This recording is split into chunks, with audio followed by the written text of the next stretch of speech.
I stand by whatever I have said. These are completely political, motivated and malicious charges against me. शर्म आ रही है मेरे उन पत्रकार मित्रों पर आज मुझे, जो चीख चीख कर चिल्ला चिल्ला कर ये कहते हैं कि संतों को कैसे मरने दिया गया। बिल्कुल गलत है साहब, गलत हुआ जो हुआ वहां पर। सरकार पर उंगली उठाइए, सरकार की जांच में कमी है तो उंगली उठाइए, पूछिए सरकार से, गिरवा पकड़िए सरकार का, झकझोर दीजिए सरकार को। इनको समझाने की जरूरत है संजीव जी। अर्नब गोस्वामी, इनको समझाइए जरा। अर्नब गोस्वामी, ये नाम आजकल काफी सुर्खियों में है। अर्नब अक्सर अपनी डिबेट के चलते सुर्खियों में रहते हैं, लेकिन इस बार वे कांग्रेस अध्यक्ष सोनिया गांधी पर विवादित टिप्पणी करने को लेकर सुर्खियों में हैं। इस घटना के बाद देश के अलग अलग हिस्सों में रहने वाले कांग्रेस पार्टी के नेताओं ने अर्नब के खिलाफ एफआईआर दर्ज करवाई। कुछ दिनों पहले अर्नब गोस्वामी को एफआईआर के चलते मुंबई पुलिस ने पूछताछ के लिए बुलाया। इस पूछताछ के बाद जब अर्नब बाहर निकले तो उन्होंने क्या कहा, आइए सुनाते हैं आपको। As a law-abiding citizen of this country, I am here to subject myself to being interrogated by the Mumbai police. The Mumbai police has said that it has to urgently interrogate me in connection with the complaints made by a Congress leader about my statements with Sonia Gandhi. I have said nothing wrong. I stand by whatever I have said. These are completely political, motivated and malicious charges against me that have been put by the Congress government in Maharashtra. I will make my statement clearly before the police.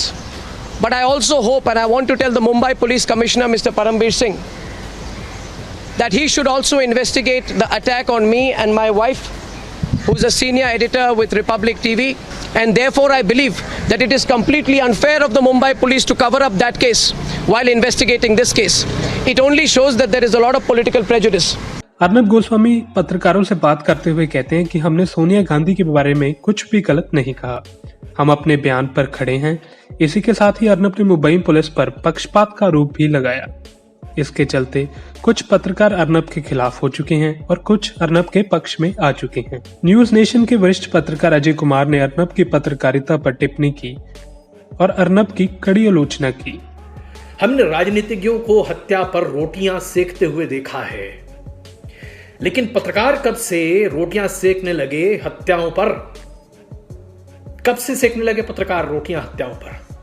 2 संतों की हत्या होती है और ऐसे में हम पत्रकार जगत के लोग उस पर अपना उल्लू सीधा करने लगे तो हमसे बड़ा चील कोई नहीं है, हमसे बड़ा कौवा कोई नहीं है।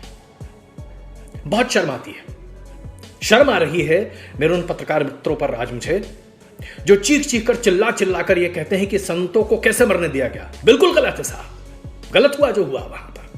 सरकार पर उंगली उठाइए, सरकार की जांच में कमी है तो उंगली उठाइए, पूछिए सरकार से, गिरवा पकड़िए सरकार का, झकझोर दीजिए सरकार को, हिला दीजिए सरकार को। लेकिन ये क्या कि आप बस सरकार की बखिया इसलिए उधेड़ना चाहते हैं क्योंकि आपको लगता है कि आपने बीड़ा उठा लिया है और आप किसी भी बारे में, किसी भी व्यक्ति के बारे में असभ्य से असभ्य, गंदी से गंदी भाषा, गलीच से गलीच, अपमान की बातें कहें। भाई शब्द नहीं है मेरे पास जिस तरह की भाषा का इस्तेमाल किया जा रहा है। मैं पूछता हूं आपसे। वहीं दूसरी ओर कुछ एंकर अर्नब के पक्ष में भी बोल रहे हैं।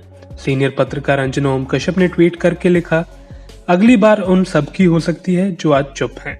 पुलिस तंत्र का किसी भी पत्रकार पर बेजा इस्तेमाल शक पैदा करता है कि आप उसकी सोच और प्रस्तुति के आगे जाकर उसके खिलाफ प्रतिशोध से ग्रस्त हैं।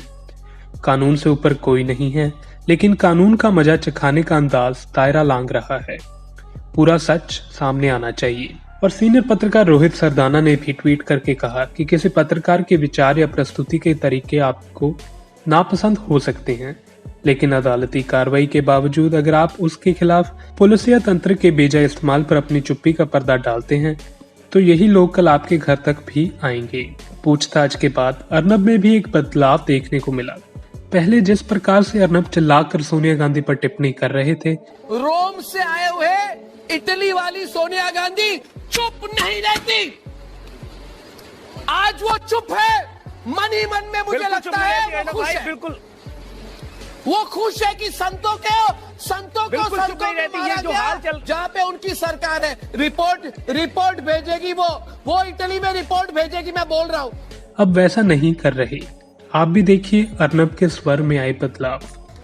मैंने कल पूछताछ से पहले कहा था कि मैं ना कभी डरा हूं ना कभी डरूंगा। सुन लीजिए सोनिया गांधी जी, एंटोनिया माइनो। मैं पूछता हूं इनको, संजीव जी, अगर हम उनको पूछे, ओ भाई वाड्रा परिवार, हम नहीं सुनेंगे तुम्हारी बात, तो फिर ये क्या करेंगे?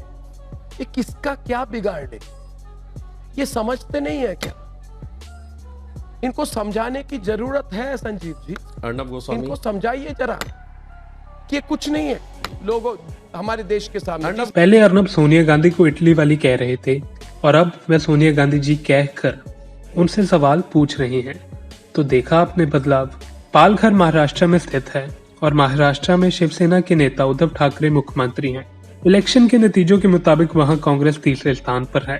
अर्नब को सवाल उद्धव ठाकरे से भी करना चाहिए था। इसके अलावा हाल ही में बुलंदशहर यूपी में 2 साधुओं की हत्या कर दी गई।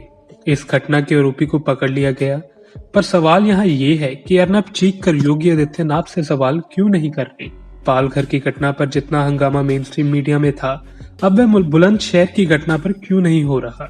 हम यही उम्मीद करते हैं कि मीडिया देश की जनता को सच दिखाए और सत्ता से सवाल करने की भी हिम्मत रखे, जितनी हिम्मत वह विपक्ष से सवाल करने की रखता है।